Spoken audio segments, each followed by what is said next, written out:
अस्सलाम वालेकुम। उम्मीद है सब लोग खैरियत से होंगे। मेरी आवाज़ सबको क्लियर आ रही है?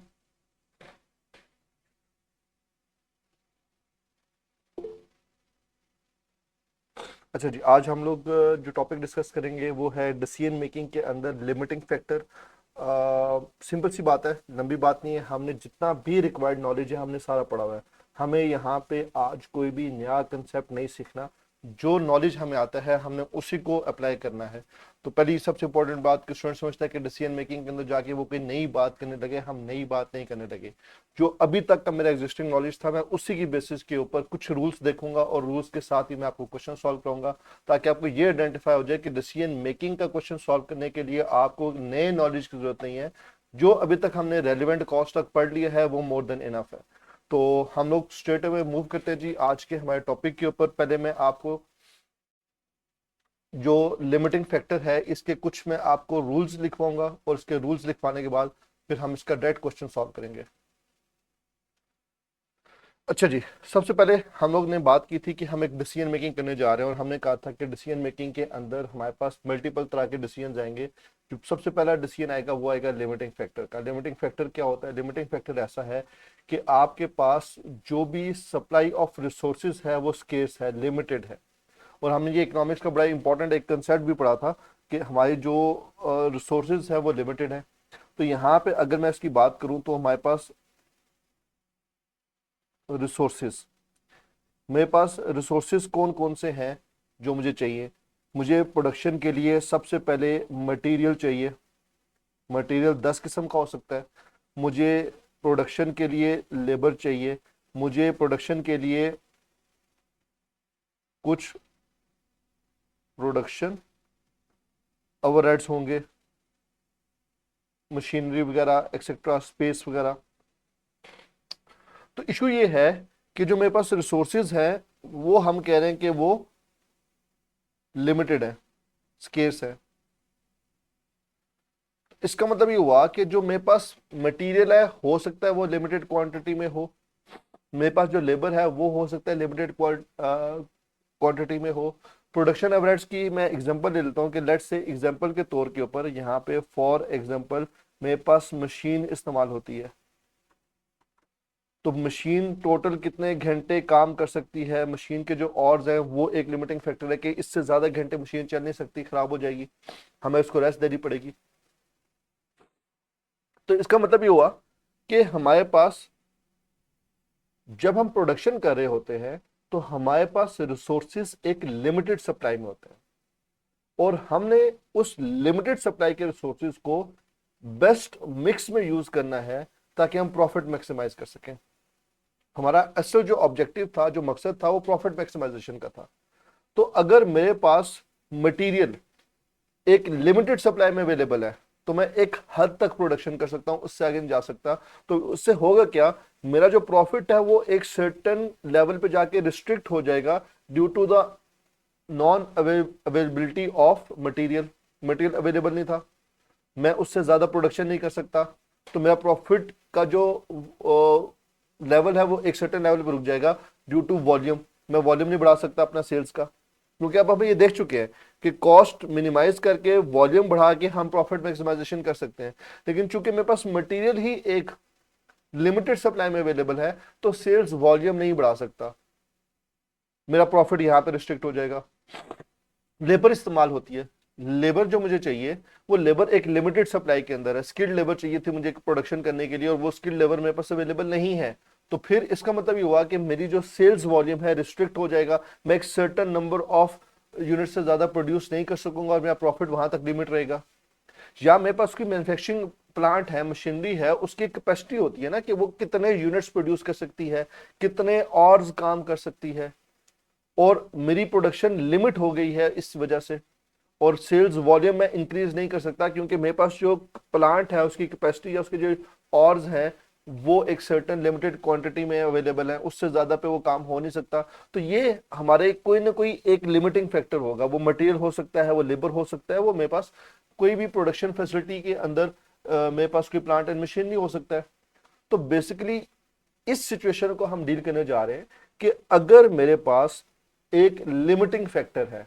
मेरे पास जो प्रोडक्शन के लिए इस्तेमाल होने वाली चीजें हैं उसमें एक कोई भी रिसोर्स लिमिटेड क्वांटिटी में अवेलेबल है, तो उसके अंदर अब मैं अपनी प्रॉफिट मैक्सिमाइजेशन को कैसे आइडेंटिफाई करूं। अच्छा, अगर तो हम सिर्फ एक ही चीज बना रहे हैं तो इसका मतलब क्या हुआ, अगर तो एक आप सिंगल प्रोडक्ट बना रहे हो और आपके पास कोई एक चीज लिमिटिंग फैक्टर में है, तो उसमें इतना खास मसला नहीं होता। उसमें क्या होता है, उसमें हमने सिंपल क्या काम करना है, make as many units as possible, जितने बना सकते हैं वो आप बना लें। इसमें मसला नहीं है, इसमें लंबी चौड़ी बात नहीं है। एक ही यूनिट बना, एक ही तरह की प्रोडक्ट बना रहा हूं और अब मटेरियल लिमिटेड है, लेबर लिमिटेड है या प्रोडक्शन फैसिलिटी लिमिटेड है, तो जितना मैक्सिमम बना सकते हैं उतना बना लें। ये बात तो सिंपल है। मसला कहां पे राइज होता है, मसला यहां पे राइज होता है कि जब company make sales and produce more than one product, तो यानी कि मैं यहां पे बात कर देता हूं मल्टीपल प्रोडक्ट्स हैं।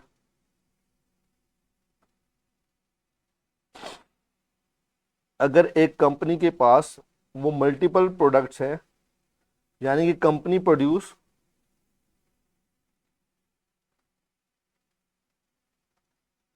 And sales more than one product, company एक या एक से ज्यादा चीजें बनाती है, एक से ज्यादा चीजें बनाती है, प्रोड्यूस करती है और बेचती है। अब इस सिचुएशन में क्या होगा, अब हमारे पास अगर इस सिचुएशन के अंदर कोई भी लिमिटिंग फैक्टर है, कोई भी एक रिसोर्स जो लिमिटेड क्वालिटी में अवेलेबल है, वो मटेरियल भी हो सकता है, वो लेबर भी हो सकता है, वो मशीन की कैपेसिटी भी हो सकती है प्रोडक्शन ओवरहेड्स के अंदर, कोई भी एक चीज लिमिटेड क्वांटिटी में अवेलेबल है और मैं मल्टीपल प्रोडक्ट्स बनाता हूं, 2-3 प्रोडक्ट्स बना रहा हूं। अब कौन सी प्रोडक्ट कितनी प्रोड्यूस करूं ताकि मेरा प्रॉफिट मैक्सिमाइज हो। ऑब्जेक्टिव ओरिजिनल क्या है, प्रॉफिट मैक्सिमाइजेशन। सिंगल प्रोडक्ट थी और कुछ चीज लिमिटेड क्वांटिटी में अवेलेबल है, तो जितने पॉसिबल यूनिट्स बना सकते हो बना लो। लेकिन अगर मल्टीपल प्रोडक्ट्स है तो अब मुझे क्या करना पड़ेगा, अब मुझे देखना पड़ेगा कि मैं इन 3-4 प्रोडक्ट्स में से कौन सी भी प्रोडक्ट ज्यादा बनाऊं, कौन सी भी प्रोडक्ट कम बनाऊं। और ऐसा नहीं है कि बस एक ही प्रोडक्ट पूरी बना दो जिसमें सबसे ज्यादा प्रॉफिट हो रहा है, बिकनी भी चाहिए, मेरे पास उसका कस्टमर भी होना चाहिए, मेरे पास उसका सेल्स ऑर्डर भी होना चाहिए। तो अब ये बेस्ट मिक्स बताएगा आपको। और ये जो हम डिसीजन मेकिंग लिमिटिंग फैक्टर पढ़ने जा रहे हैं, इसमें इस मसले का हल होगा कि अगर मेरे पास मल्टीपल प्रोडक्ट्स है और कोई एक लिमिटिंग फैक्टर है, मटेरियल, लेबर या प्रोडक्शन फैसिलिटी का, तो अब मैं कौन सी प्रोडक्ट के कितने यूनिट्स प्रोड्यूस करूं और सेल करूं ताकि मैं प्रॉफिट मैक्सिमाइज कर सकूं। मुझे एक बेस्ट मिक्स निकालना होगा, सेल्स मिक्स निकालना होगा। और अगर आपको याद हो, जब हमने सीवीपी एनालिसिस किया था तो उसमें मैंने सेल मिक्स की बात की थी और मैंने कहा था यार आगे चलेंगे बात करेंगे इसके ऊपर मजीद, वो वाली बात यहाँ पे अब स्टार्ट होगी, वो वाला कंसेप्ट यहाँ पे यूज होगा, सेल मिक्स वाला। उसमें भी मल्टीपल प्रोडक्ट्स की बात हो रही थी। तो अब हम यहां पे देखते हैं कि जी ये सिचुएशन है, ये मसला है, समझ आ गया आपको, इशू क्या है।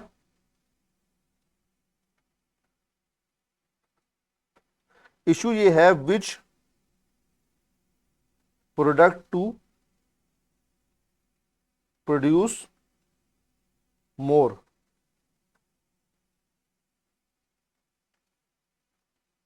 To maximise profit. ये मेरे पास हमारा मसला है कि हम कौन सी भी प्रोडक्ट कितनी प्रोड्यूस और सेल करें ताकि प्रॉफिट मैक्सिमाइज हो सके। अच्छा, अब इसका मतलब ये हुआ कि अब हम कुछ स्टेप्स फॉलो करेंगे इसमें। इसका आंसर यहां पे मैं करता हूं,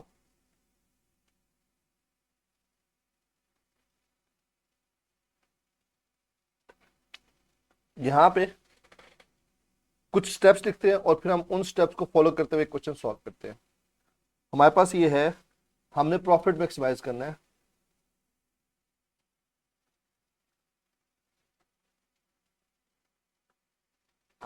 मैक्सिमाइजिंग प्रॉफिट, और प्रॉफिट मैक्सिमाइज करेंगे जब हमारे पास देयर इज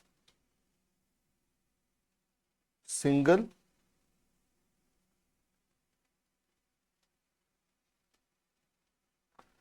लिमिटिंग फैक्टर। एक सिंगल लिमिटिंग फैक्टर है तो उसमें अब हम प्रॉफिट मैक्सिमाइज कैसे करें। अच्छा, सबसे पहले आपने क्या काम करना है, सबसे पहले जो पहला काम आपने करना है, आपने उस क्वेश्चन को देखना है और आपको अंदाजा हो रहा है उस क्वेश्चन को देख के कि हमने एक प्रोडक्ट प्रोड्यूस करना है और हमसे पूछा कि यार बताओ कि हम कौन सी प्रोडक्ट कितनी प्रोड्यूस करें। ये सवाल आएगा आपके पास कि कौन सी प्रोडक्ट कितनी प्रोड्यूस करें ताकि प्रॉफिट मैक्सिमाइज हो जाए। यहां से आपके माइंड में आना चाहिए अच्छा इसका मतलब है प्रॉफिट मैक्सिमाइजेशन करनी है, कौन सी प्रोडक्ट कितनी बेचनी है, तो डिसीजन मेकिंग का क्वेश्चन है। और अगर यहाँ पे मुझे चूज करना पड़ा कौन सी प्रोडक्ट कितनी बेचनी है तो उसका मतलब है कुछ ना कुछ लिमिटिंग फैक्टर है। ये आपका हिंट हुआ करेगा क्वेश्चन का। इसमें सबसे पहला काम क्या करोगे क्वेश्चन के अंदर, आप सबसे पहला काम जो क्वेश्चन में करोगे वो आप आइडेंटिफाई करोगे जो आपके पास लिमिटिंग फैक्टर है।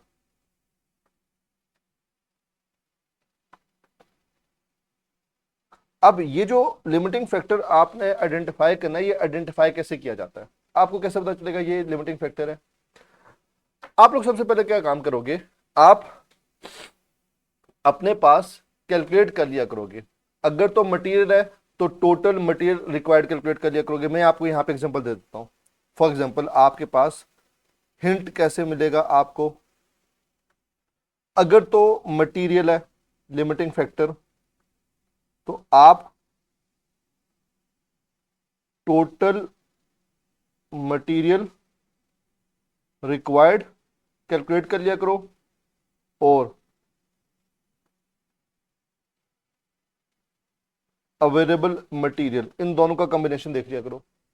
अगर मेरे पास टोटल मटेरियल रिक्वायर्ड है 10,000 केजी और मैं कहता हूं कि मेरे पास तो ये 7,000 केजी से ज्यादा मटेरियल अवेलेबल हो ही नहीं सकता, इसका मतलब है लिमिटिंग फैक्टर मेरे पास मटेरियल है। तो जितना मुझे रिक्वायर्ड है उससे कम क्वांटिटी अवेलेबल है, उससे ज्यादा अवेलेबल नहीं हो सकती, तो इसका मतलब है ये लिमिटिंग फैक्टर है मटेरियल के केस के अंदर। लेबर के केस में क्या होगा, हमें कैसे पता चलेगा लेबर के केस में, लेबर के केस में क्या होगा, इसी तरीके से टोटल लेबर आवर्स रिक्वायर्ड और यहां पे आ जाएगा अवेलेबल लेबर आवर्स। अच्छा, अब ये जो टोटल लेबर आवर रिक्वायर्ड है यहां पे आपको लर्निंग कर्व इफेक्ट वाली कहानी कभी कभी देता है, वो फॉर्मूला अप्लाई करना आना चाहिए लर्निंग कर्व इफेक्ट करके total number of labour our निकाल सको। वो लेबर आवर को वहां से उठाएगा और यहां पे लाके वो पूछ लेगा 3-4 नंबर का, बात करेंगे इसके ऊपर भी। तो इसका मतलब है कि टोटल लेबर आवर्स निकालिए कि मुझे ये प्रोडक्शन करने के लिए टोटल लेबर आवर्स कितने चाहिए और मेरे पास अभी अवेलेबल कितने हैं। तो अगर तो मेरे पास अवेलेबल टाइम कम है और जो मेरे पास रिक्वायर्ड और है वो ज्यादा है तो इसका मतलब है लेबर लिमिटिंग फैक्टर है। तो यहाँ पे प्रोडक्शन से रिलेटेड अगर होगा, यानी कि लेट से एक मशीन है उसके आवर्स रिक्वायर्ड फॉर प्रोडक्शन और उसके अंदर आप लेस कर लोगे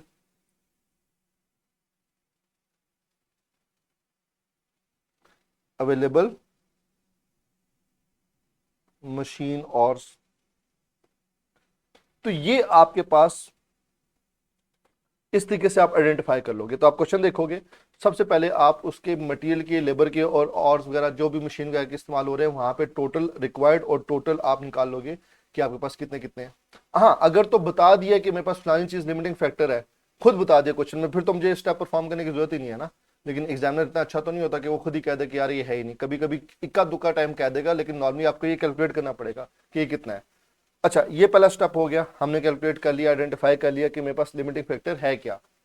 उसके बाद क्या करना है जी, लिमिटिंग फैक्टर जब मैंने आइडेंटिफाई कर लिया मल्टीपल प्रोडक्ट्स का, मल्टीपल प्रोडक्ट्स है ना, उन सब का मैंने एज अ होल जब देख लिया कि टोटल मटेरियल रिक्वायर्ड कितना था या लेबर रिक्वायर्ड कितना था या प्रोडक्शन मशीन की कितने आवर्स रिक्वायर्ड थे इन सब चीजों को प्रोड्यूस करने के लिए, तो फिर मेरे पास लिमिटिंग फैक्टर आइडेंटिफाई हो गया। उसके बाद जो स्टेप 2 परफॉर्म आपने करना है वो क्या करना है कि आपने कंट्रीब्यूशन पर यूनिट निकालना है। तो हम यहां पे कैलकुलेट करेंगे, कैलकुलेट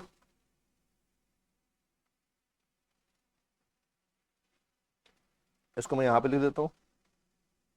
स्टेप 2 क्या है, कैलकुलेट कंट्रीब्यूशन पर यूनिट और हर प्रोडक्ट का। और ये तो मेरे ख्याल से अब आपको पता होना चाहिए कंट्रीब्यूशन पर यूनिट क्या होता है। जल्दी से बताओ जी, कंट्रीब्यूशन पर यूनिट क्या होता है? हर यूनिट, हर प्रोडक्ट का। जैसे लेट से आप यहां पे लिखोगे प्रोडक्ट ए, प्रोडक्ट बी, यार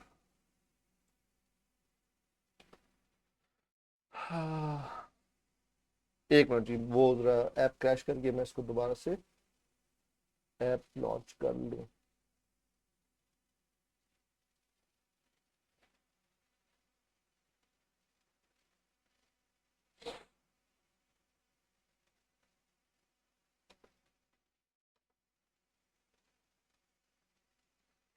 अच्छा, क्या क्वेश्चन पूछा था जी आप?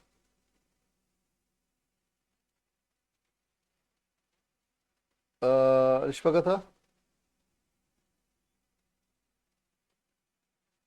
जी बच्चे।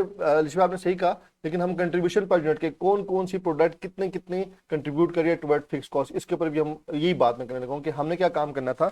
हमने यहाँ पे करना था, मैं यहाँ पे दोबारा से लिख देता हूँ। जो सेकंड स्टेप था, calculate contribution per unit of each product.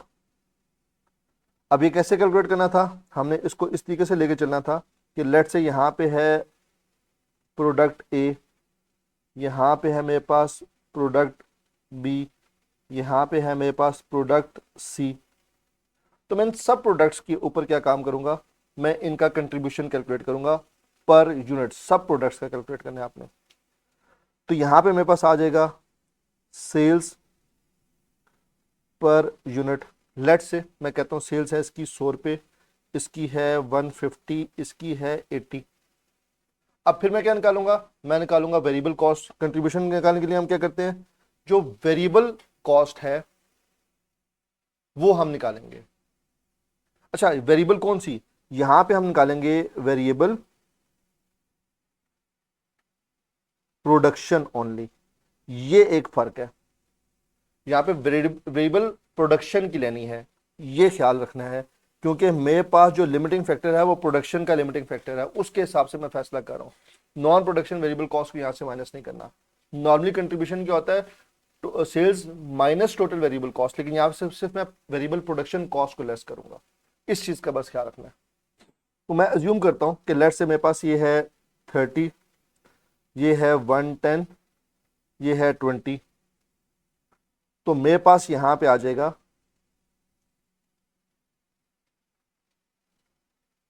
Contribution per unit, let's say 70, 40, 60। अब अगर मैं इसको देखूं और मैं कह रहा हूं कि यार अगर मैं प्रोडक्ट ए बनाता हूं तो मेरे पास 70 रुपीज कंट्रीब्यूशन आ रहा है towards fix cost, product B पे आ रहा है 40, प्रोडक्ट सी पे आ रहा है 60। तो क्या मैं इसकी बेस के ऊपर प्रोडक्शन जिसकी कंट्रीब्यूशन ज्यादा है मैं वो ज्यादा बनाना शुरू कर दूं? क्या इसकी बेसिस के ऊपर होगा? नहीं, इसकी बेसिस के ऊपर नहीं होगा। क्योंकि ये तो कंट्रीब्यूशन है ना, हो सकता है मैं किसी के ज्यादा यूनिट्स बेचता हूं, किसी के कम बेचता हूं, मेरे पास सेल्स को भी तो देखा जाएगा। तो यहां पे बेसिक देखा जाएगा कि contribution per unit of each product तो निकाल लिया। मुझे क्या करना है, मुझे उसके बाद सबसे जो इंपॉर्टेंट है वो है स्टेप 3। स्टेप 3 में क्या करना है कि आपने कैलकुलेट करना है contribution per limiting factor for each product. यहां पे अब मुझे क्या करना है, कंट्रीब्यूशन कैलकुलेट करना है। इसको मैं लिख देता हूं, कैलकुलेट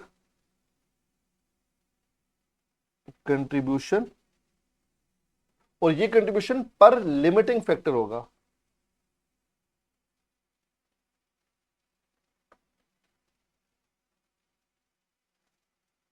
फॉर ईच प्रोडक्ट। अब हर प्रोडक्ट का मुझे पर यूनिट लिमिटिंग फैक्टर निकालना है। ठीक हो गया। मिसाल के तौर पे, फॉर एग्जांपल, मैं यहां पे एक एग्जांपल लेके चलता हूं। लेट से आपके पास ये एग्जांपल है और हम ये एग्जांपल कंटिन्यू कर रहे हैं।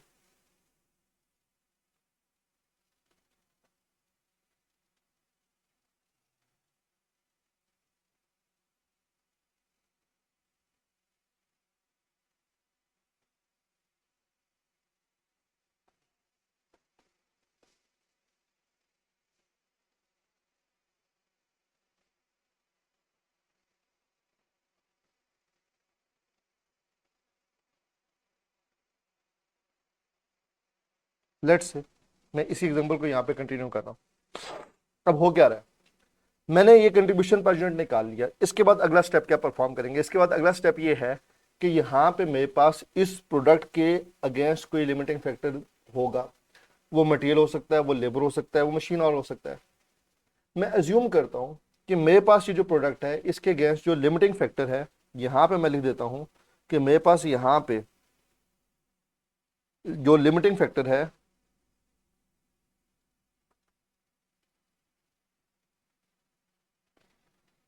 वो लेबर ऑर्स है। कि मेरे पास जो लेबर और है वो एक लिमिटेड सप्लाई में, वो लिमिटिंग फैक्टर है। अगर वो लेबर लिमिटिंग फैक्टर है तो अब मुझे ये इंफॉर्मेशन जरूर अवेलेबल होगी कि कौन सी प्रोडक्ट बनाने के लिए कितने लेबर्स और चाहिए, क्योंकि ये तो मैंने यहीं से कैलकुलेट किया होगा ना। ये तो मैंने यहाँ पे ऊपर कैलकुलेट कर चुका हूँ, मशीन और रिक्वायर्ड। तो मुझे पता होगा कि मुझे पास प्रोडक्ट ए बनाना है तो उसके कितने लेबर और चाहिए, प्रोडक्ट बी बनाना है तो कितने लेबर और चाहिए, प्रोडक्ट सी बनाना है तो कितने लेबर और चाहिए। मैं अज्यूम कर रहा हूँ कि फॉर एग्जाम्पल मेरे पास जो लेबर और रिक्वायर्ड है,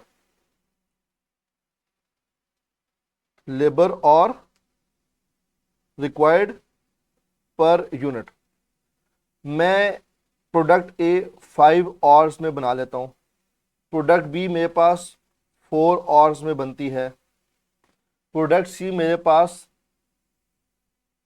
6, इसको मैं कर देता हूं लेट से 8 आवर्स में बनती है।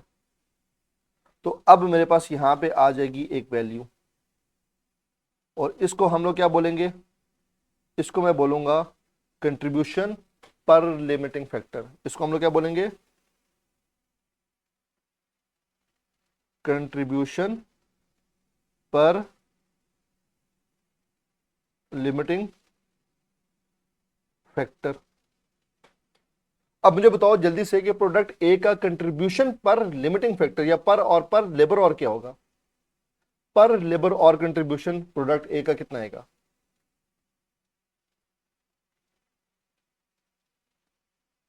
जल्दी से बताओ। 70/5 कैसे आएगा? Contribution per unit divide by जो उसका लिमिटिंग फैक्टर है।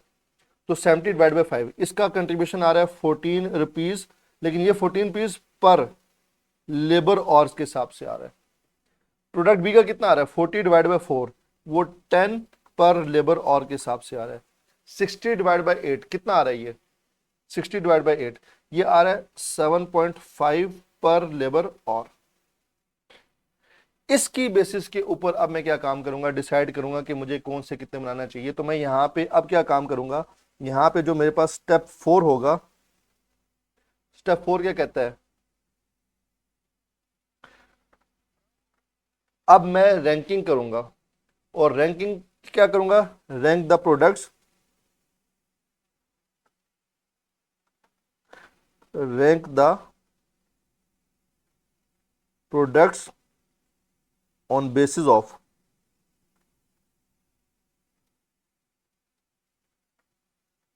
Contribution per limiting factor. अब कंट्रीब्यूशन पर लिमिटिंग फैक्टर में मैं कैसे करूंगा?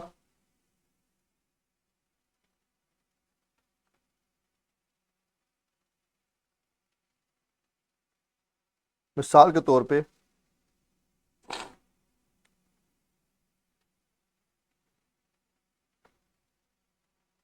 हायर कंट्रीब्यूशन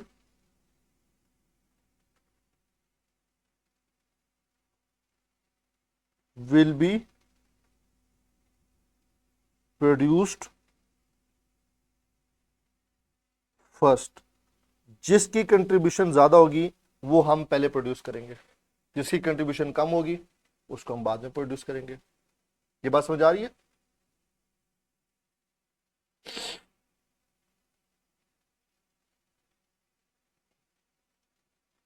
ये चीज समझ आ गई कि जिसकी कंट्रीब्यूशन ज्यादा है वो हम ज्यादा प्रोड्यूस करेंगे, लेकिन कंट्रीब्यूशन पर यूनिट के हिसाब से नहीं देखेंगे, कंट्रीब्यूशन पर लिमिटिंग फैक्टर के हिसाब से देखेंगे। सिर्फ ये काम एडिशनल करना है। इसका मतलब ये हुआ कि यहां पे जब मैं रैंकिंग करूंगा तो इसका मतलब ये हुआ कि इसका फर्स्ट रैंक आएगा। सबसे पहले मुझे प्रोडक्ट ए प्रोड्यूस करनी चाहिए। ये प्रोडक्ट ए को भी मैं कर देता हूं, ये बेसिकली आपको आइडिया हो जाए है क्या।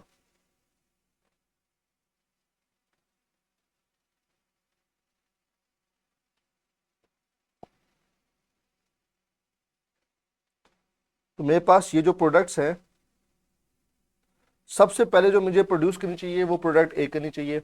सेकंड नंबर के ऊपर जो मुझे प्रोड्यूस करनी चाहिए वो प्रोडक्ट बी करनी चाहिए। और जो थर्ड नंबर के ऊपर मुझे प्रोडक्शन करनी चाहिए सबसे लास्ट में, वो प्रोडक्शन सी करनी चाहिए। तो ये मेरे पास एक रैंकिंग हो जाएगी।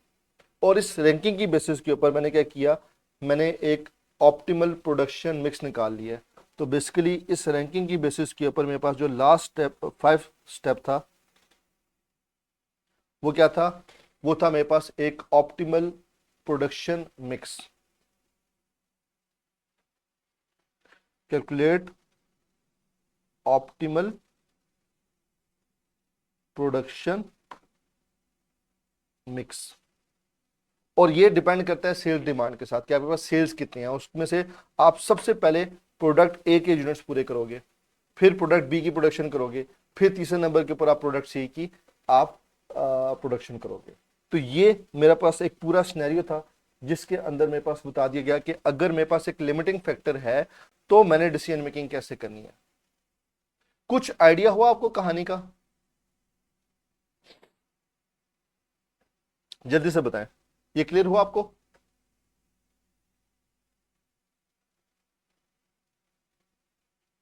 हम क्या काम करते हैं, हम लोग जल्दी से एक क्वेश्चन भी सॉल्व कर लेते हैं इसके साथ, ताकि मुझे ये जितने भी मेरे पास स्टेप्स है ना, ये मेरे स्टेप्स पूरे हो जाए, आपको एक दफा उसकी प्रैक्टिस हो जाए। तो हम इसका अभी फौरन क्वेश्चन कर लेते हैं। जस्ट मुझे आप 1 मिनट दें, मैं क्वेश्चन निकाल लूँ आपके लिए। क्वेश्चन,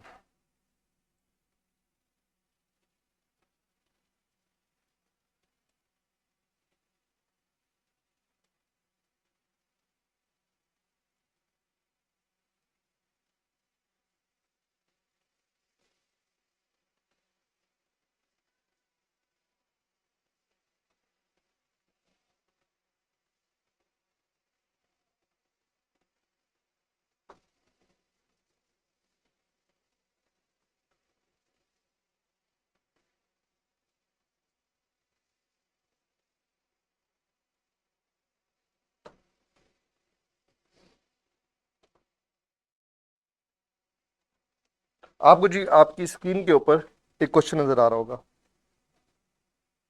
एक कंपनी है,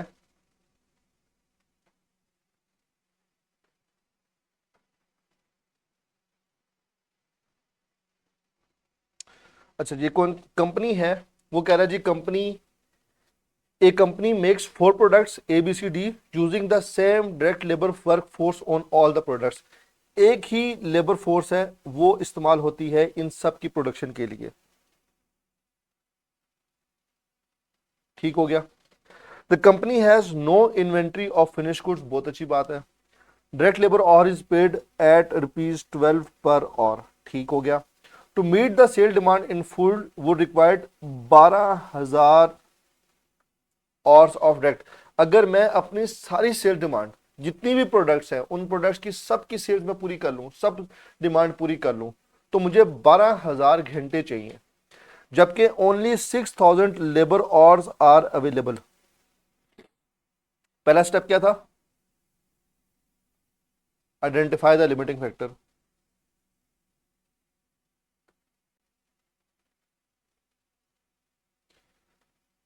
आइडेंटिफाई द लिमिटिंग फैक्टर में मैं क्वेश्चन पढ़ रहा था तो साथ ही उसने क्या कहा था, उसने कहा कि जो मेरे पास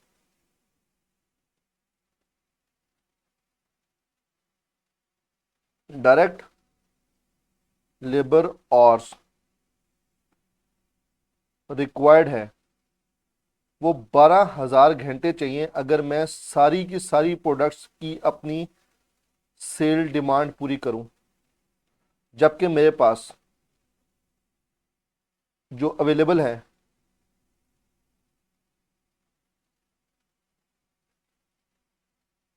वो अवेलेबल है सिर्फ 6,000 आवर्स।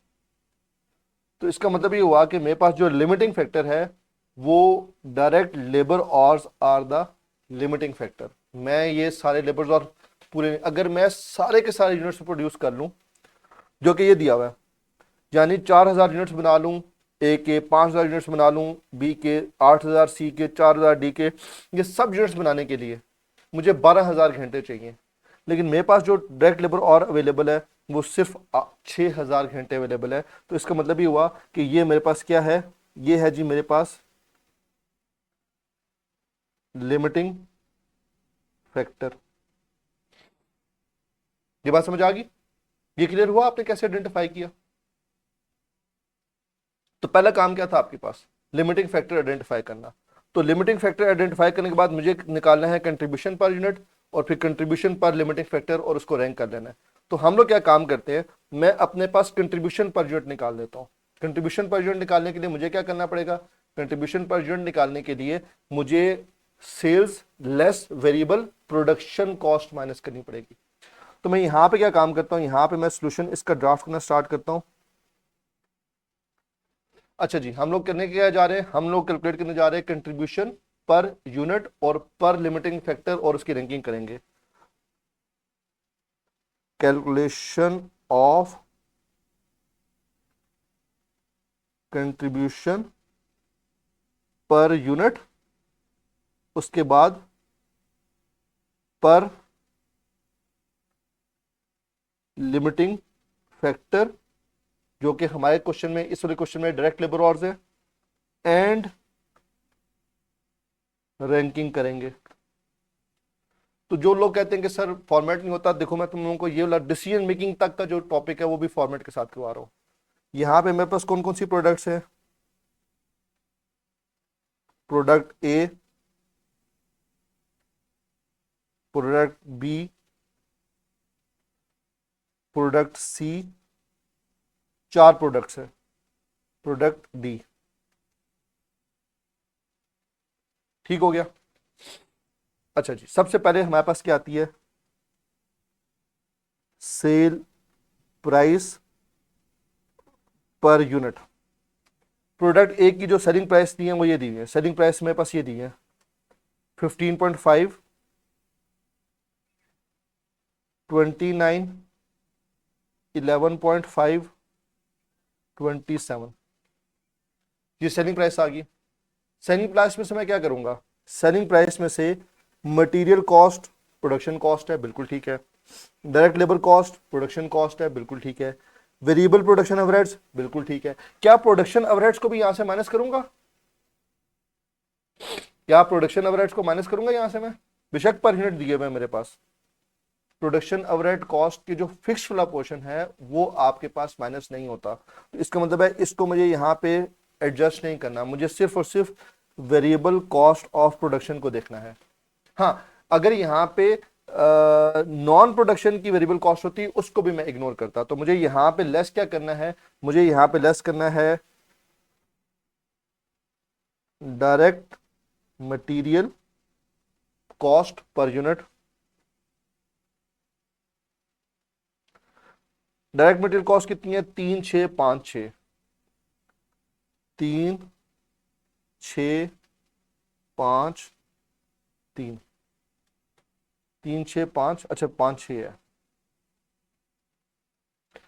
उसके बाद मुझे क्या करना है, लेस डायरेक्ट लेबर कॉस्ट 6,12,3,9, 6,12,3,9, ये आएगी मेरे पास direct labour cost per unit. और अब मुझे आएगी अपने पास वेरिएबल और वेरिएबल ओवरहेड्स, ये भी चाहिए मुझे पर यूनिट। ये कितने जी? 2 4 1 3, 2 4 1 3। तो अब मेरे पास जो आंसर आएगा वो आ जाएगा कंट्रीब्यूशन पर यूनिट। जल्दी से बताओ जी, कंट्रीब्यूशन पर यूनिट कितना कितना आ रहा है मेरे पास?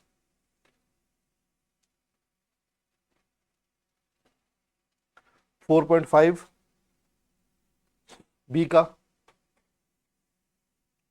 7 सी का, 2.5 और डी का 9। ये जी आ गया हमारे पास कंट्रीब्यूशन पर यूनिट। अब कंट्रीब्यूशन पर यूनिट के हिसाब से देखें तो डी सबसे ज्यादा कंट्रीब्यूट कर रहा है toward fix cost per unit के हिसाब से, फिर कर रहा है बी, फिर कर रहा है ए और फिर कर रहा है सी। तो अगर मैं सिर्फ कंट्रीब्यूशन के हिसाब से देखूं तो मेरा डी सबसे पहले प्रोड्यूस करना चाहिए, फिर मुझे प्रोड्यूस करना चाहिए बी, फिर मुझे प्रोड्यूस करना चाहिए ए, फिर मुझे प्रोड्यूस करना चाहिए सी। ये रैंकिंग बनती है मेरे पास कंट्रीब्यूशन पर यूनिट की बेसिस के ऊपर। लेकिन हमने कहा था कि हम कंट्रीब्यूशन पर यूनिट की बेसिस के ऊपर रैंकिंग नहीं करेंगे, इसके लिए हमें पर लिमिटिंग फैक्टर कैलकुलेट करना पड़ेगा। तो इसका मतलब ये हुआ कि मुझे अब चाहिए लेबर और किसके लिए कितने कितने रिक्वायर्ड है, और मुझे लेबर और पर यूनिट चाहिए कि मेरे पास एक यूनिट बनाने के लिए, क्योंकि मुझे पास कंट्रीब्यूशन चाहिए पर लेबर और। कंट्रीब्यूशन पर लेबर और कैसे आएगा? Contribution per unit divide by कितने लेबर और चाहिए मुझे इस एक यूनिट को बनाने के लिए। तो मुझे लेबर और पर यूनिट चाहिए। तो लेबर और पर यूनिट कैसे निकालेगा? Total labour cost divide by मेरे पास जो मैंने उसको पे करता हूं पर और के हिसाब से। मेरे पास यहां पे जो लेबर को पर और के हिसाब से पे किया जा रहा है वो 12 रुपए पे किया जा रहा है।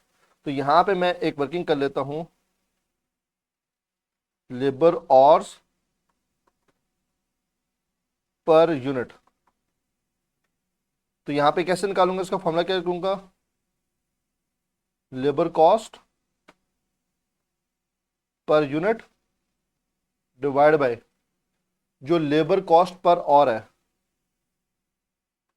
लेबर कॉस्ट पर और। देखो एक फॉर्मूला था ना, लेबर कॉस्ट का जो रेट होता है वो क्या आता है? Total cost divide by total number of units. या फिर मैं उस फॉर्मूले को कैसा लिख दूं? लेबर और पर यूनिट के लिए जो भी लेबर कॉस्ट पे कर रहा हूं पर यूनिट डिवाइड बाय एक घंटे के कितने पैसे उसको देते हैं। तो हम इसके लिए प्रोडक्ट ए की अगर मैं बात करूं,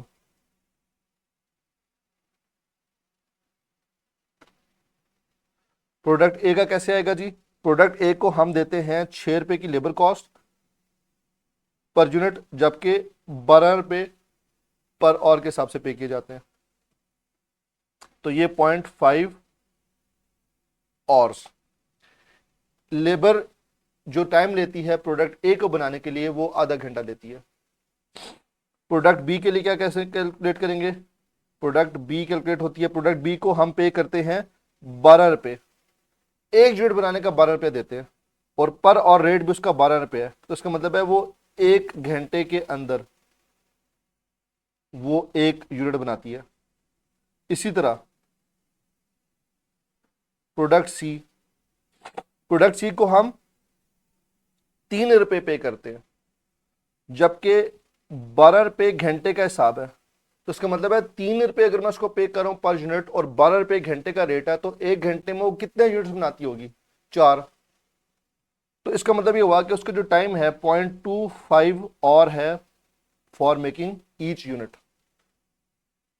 वो 3 रुपए एक यूनिट बनाने के हैं और घंटे के मैं उसे 12 रुपए देता हूं। तो इसका मतलब क्या हुआ कि उस 12 रुपए में वो कितने यूनिट्स बना लेती होगी? वो 4 दफा यूनिट्स बनाती होगी।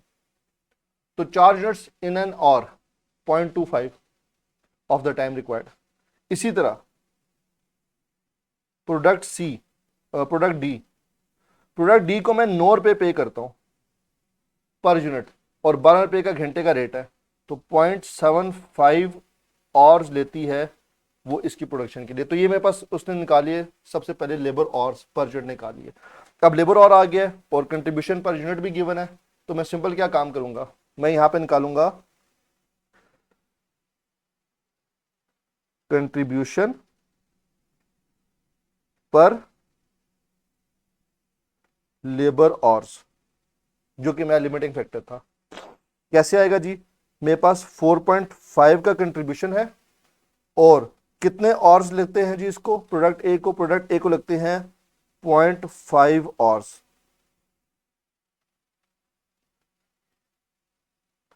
इसी तरह मेरे पास 7 का कंट्रीब्यूशन है और इसको टाइम कितना लगता है जी, इसको लगता है एक और, ₹7 1 और, ये 2.5 है और इसको टाइम लगता है 0.25 आवर्स, और ये है ₹9 का कंट्रीब्यूशन और इसको टाइम लगता है 0.75 पर आवर। अब जल्दी से बताओ कि मेरे पास जो कंट्रीब्यूशन पर लेबर आवर आएगा कितना आएगा। फर्स्ट आ रहा है 9, बी का कितना आ रहा है 7, 10 और लास्ट का 12।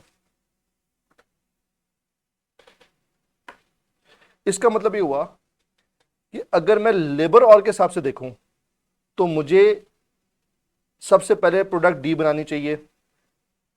तो अगर मैं ये देख रहा था कंट्रीब्यूशन पर यूनिट के हिसाब से, और अब कंट्रीब्यूशन पर और के हिसाब से अगर देखूं लिमिटिंग फैक्टर के हिसाब से, तो पहले नंबर पे डी बन रहा है, दूसरे नंबर के ऊपर अब सी बन रहा है, फिर ए बन रहा है, फिर बी बन रहा है।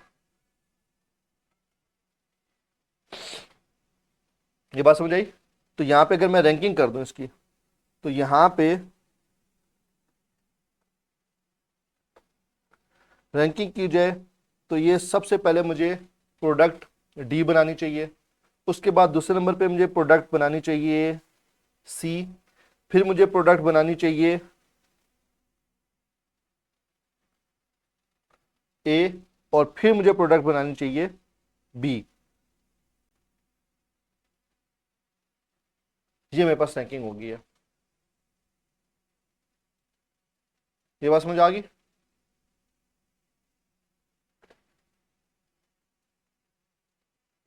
इसमें जल्दी से बताइए कोई issue.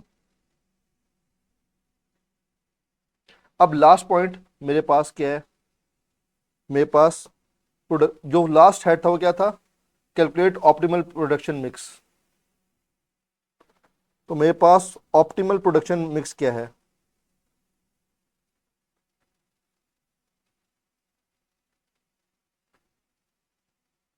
On the basis of ranking. सबसे पहले हम बात कर लेते हैं जी, मुझे सबसे पहले जो बनानी चाहिए वो प्रोडक्ट डी बनानी चाहिए। ठीक हो गया, प्रोडक्ट डी की फर्स्ट रैंकिंग है, ये मुझे सबसे पहले बनानी चाहिए। अच्छा, अब प्रोडक्ट बी, बल्कि इसको मैं यहां पे लिखता हूं, सबसे पहले मुझे प्रोडक्ट डी बनानी चाहिए। अब प्रोडक्ट डी के जो सेल्स यूनिट हैं वो कितने हैं,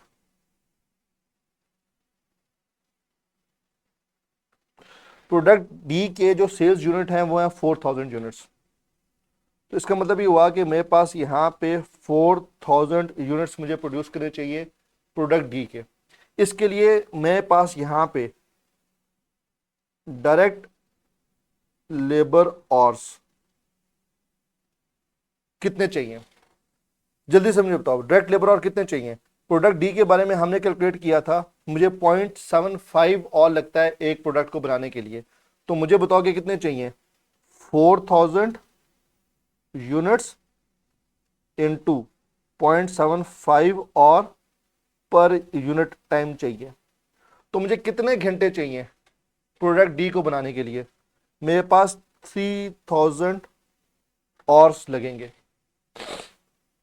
इसका मतलब है ये तो सारे के सारे बन गए।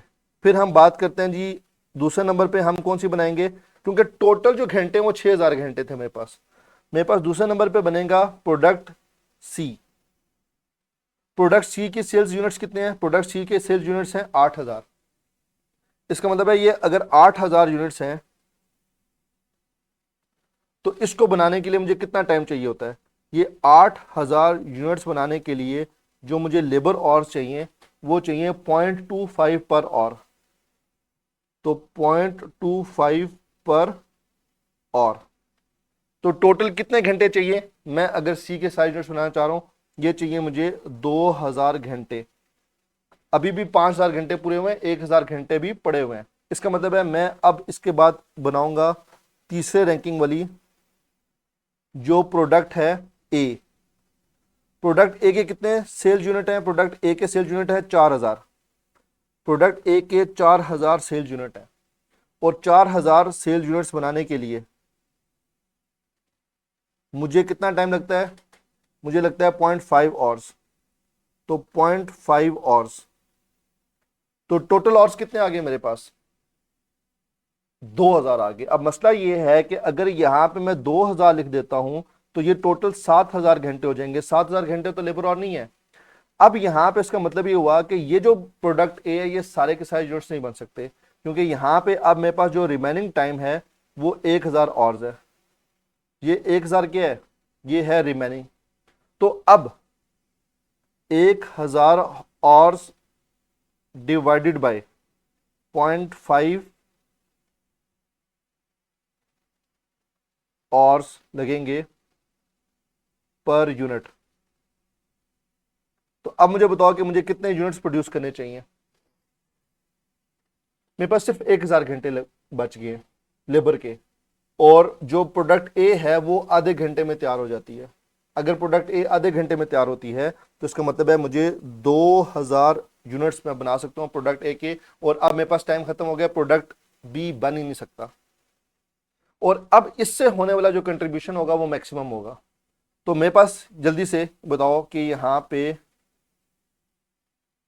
कंट्रीब्यूशन पर यूनिट कितना कितना है? प्रोडक्ट बी का जो कंट्रीब्यूशन था वो था 9 रुपीज का। प्रोडक्ट सी का था 2.5 का, और प्रोडक्ट ए का था 4.5 का। ये कंट्रीब्यूशन पर यूनिट आ चुका है मेरे पास। तो मेरे पास टोटल कंट्रीब्यूशन कितना आएगा? मल्टीप्लाई कर लो जी, 4000 इंटू 9 कितना आएगा?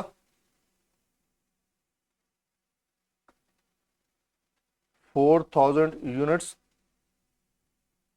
इंटू 9 पर यूनिट, तो ये आ जाएगा आपके पास 36,000 रुपीज का। इसी तरह 8000 यूनिट्स को मल्टीप्लाई करो एट ₹2.5 पर यूनिट, और 2000 यूनिट्स को मल्टीप्लाई करोगे आप एट ₹4.5 पर यूनिट। मुझे वैल्यूज बता दो कितनी कितनी आ रही है? 16 और 4 20,000, और 2 4 8 और हाफ 9 9,000। ये टोटल कंट्रीब्यूशन आ जाएगा मुझे। अगर मैं ये सेल्स करूं 8 9 10 14,000 यूनिट्स बेचूं इन प्रोडक्ट्स के, जिसको मैं 6,000 आवर्स में प्रोड्यूस करूंगा, तो मेरे पास जो टोटल कंट्रीब्यूशन आ जाएगा 36 प्लस 20 56 प्लस 9 65,000 का कंट्रीब्यूशन आ जाएगा मेरे पास। अब इसके अलावा आप कोई और मिक्स बना के देख लो, आपकी मर्जी है। आप घर में बैठो, आप बी के सारे ज्यादा बनाओ, ए के ज्यादा बना के देख लो, आप कोई भी इसके अलावा आप इसका प्रोडक्शन मिक्स बना के देख लो, आपको 65,000 से ज्यादा का कंट्रीब्यूशन कहीं पे भी नहीं मिलेगा। इसके अलावा अगर आप कोई और प्रोडक्शन प्लान रखते हो कि आप ए के ज्यादा बना लो, बी के भी बना लो कुछ, आपका कभी भी जो कंट्रीब्यूशन है, टोटल कंट्रीब्यूशन है टुवर्ड्स फिक्स कॉस्ट, वो इससे ज्यादा नहीं आ सकता। ये मैक्सिमम है, ये ऑप्टिमल लेवल है आपका। क्वेश्चन समझ आ गया आपको? लिमिटिंग फैक्टर डिसीजन मेकिंग, क्या हमने कोई नया टॉपिक पढ़ा है इस पूरे के पूरे सवाल के अंदर? हमने जो अपना एग्जिस्टिंग नॉलेज था उसी को यूज किया। और शुरू के अंदर जाता हूं, मेरा क्वेश्चन क्या था? मेरा क्वेश्चन ये था, which product to produce more to maximise profit. तो प्रॉफिट मैक्सिमाइजेशन के लिए जिसका कंट्रीब्यूशन ज्यादा है वो प्रॉफिट भी ज्यादा कमा के देगी। तो वो कंट्रीब्यूशन कौन सा? क्या कंट्रीब्यूशन पर यूनिट? हमने कहा नहीं, कंट्रीब्यूशन पर यूनिट के हिसाब से देखेंगे। अगर लिमिटिंग फैक्टर है और मल्टीपल प्रोडक्ट्स हैं तो मुझे कंट्रीब्यूशन पर लिमिटिंग फैक्टर के हिसाब से देखना है और फिर मैंने प्रोड्यूस करना है। और ये मसला मल्टीपल प्रोडक्ट्स के लिए, सिंगल प्रोडक्ट के लिए मसला नहीं है। ये सारी कहानी समझ आ गई आप लोगों को? ये क्लियर है?